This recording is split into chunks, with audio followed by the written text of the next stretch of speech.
Now that you've learned strategies for working with all three types of text completion questions, you've been exposed to a lot of commonly tested GRE words. Some words are likely very familiar to you, but some words you've probably never seen before.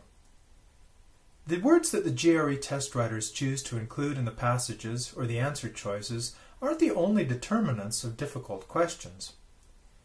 Sometimes you may see very simple words in the answer choices, but you shouldn't assume that you're looking at an easy question.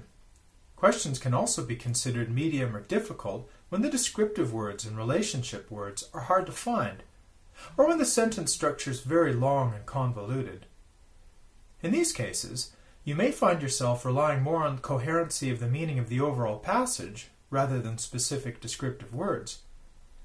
The blanks in such questions may also be difficult to predict, and you may find yourself relying more on trial and error with the answer choices. This is okay. Just remember to not let yourself get stuck too long. Be sure to use your scratch paper effectively to keep track of any work you've already done on the question, then mark it to review later if you need to. Let's look at an example together. In this question, you might think that the words in the answer choices look very simple. Don't let your guard down, because there are still likely to be answers here that are meant to throw you off track. Let's follow our general strategy as much as possible to answer this question. Notice that both of the blanks are verbs. It's somewhat less common to see verbs in the blanks than to see adjectives or nouns. Since verbs drive the action, this question may be a bit more difficult than it seems. Some useful descriptive phrases here are seeds of distrust that are planted, and a culture of entrenched suspicion. Distrust and suspicion are words that work together. So even though there's no relationship word, because the missing verb itself will serve as the relationship word, using the meaning of the sentence, encourage is a logical prediction. Answer A matches encourage. Answer B implies the culture already existed, but there's no evidence for that in the passage. We can also eliminate answer C because if the seeds are just planted, they aren't really inundating or flooding anything. Let's move on to the second blank. The sentence sets up a contrast between entrenched suspicion and the shrewd people, with the phrase, "Even the most shrewd among them will struggle to." We know then that the shrewd don't want to take part in this culture of suspicion. Let's predict a word such as avoid. Ignite is the opposite, and avow doesn't quite fit contextually. Repel is a good match for our prediction, so answer E is correct. While that question contained just one fairly long sentence for two blanks, some sentences are even longer. And let's not forget about phrases. As we learned in a previous lesson, when the answers have phrases, we need to make sure that every word in an answer choice is supported. When we have a three-blank question and all of the answers have phrases, even if the words in the answers are simple, the questions can get quite complicated, and it can be easy to make a mistake. Again, use our general strategy as much as possible. But remember to try out answers in context by rereading the sentence to yourself and thinking about the overall coherency of meaning. Let's look at this question. Remember to read the whole passage first. The descriptions for the first and third blanks are very difficult to find, and the second blank is the easiest to begin with. The descriptive phrase is, "At least be willing to return to it at a later point in life," which needs to be linked to their choice of philosophy as a major. Since the two sentences in the passage work against each other because of the relationship word however, so too will the blank word work against the descriptive phrase. Deter forever is a good prediction. Answer D is half wrong because of temporarily, and answer F is wrong because of encourage. Answer E is correct.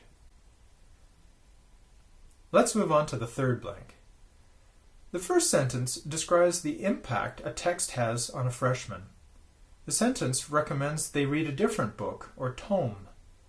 However, exactly why a different tome is recommended isn't clear because the blanks in the first sentence are keywords that would help us determine that. However, the phrase, such as the fiction of Fyodor Dostoevsky, written some 80 years earlier, that describes a recommended tome, does give us an important descriptive word, earlier. Even though a prediction is difficult, if we look at the answer choices, we do see precursor in answer H.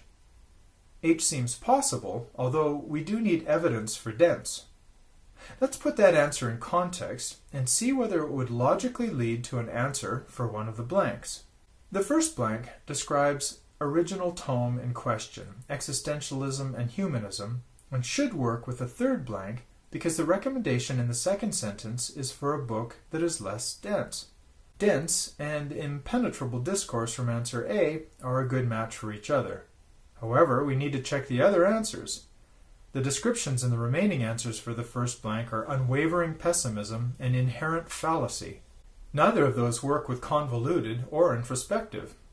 Convoluted might be a good match for impenetrable discourse, but concentration on doesn't work because it indicates the freshman would still be reading existentialism and humanism instead of an entirely different book. Notice how we've really had to use a lot more back and forth among the answers than we have in the past. You may have to do that on passages that have a complicated structure. But now that we think we have the correct answers, a great idea is to put them all in context and reread the passage just as we did with the relationship-only questions. For some first-year college students, the impenetrable discourse in Jean-Paul Sartre's defining texts, Existentialism and Humanism, is more than sufficient to permanently discourage their choice of philosophy as a major. However, if they begin their investigations into the world of existentialism with a much less dense precursor to that tome, such as the fiction of Fyodor Dostoevsky written some 80 years earlier, they may retain their freshman inquisitiveness a little longer, or at least be willing to return to it at a later point in life. Yes, the passage is logically, grammatically, and stylistically coherent. The correct answers are A, E, and H. Let's summarize. The difficulty of a question does not depend only on the vocabulary words in the answer choices. Some questions are medium or difficult because of the descriptive words and relationships words being too hard to find, or the sentence structure being very long and convoluted. Lots of long phrases in the answers can also make a question more difficult than it initially seems. Always begin with a general strategy. But if you have difficulty finding descriptions and relationship words to help you make a prediction, you may have to try the answer choices in context and rely more on the overall coherency of meaning and logic of the passage. You also want to remember to not get stuck for too long and to move on to the next question if you need to. In our final lesson, we'll look at some common traps that we expect to find among the answer choices on text completion questions.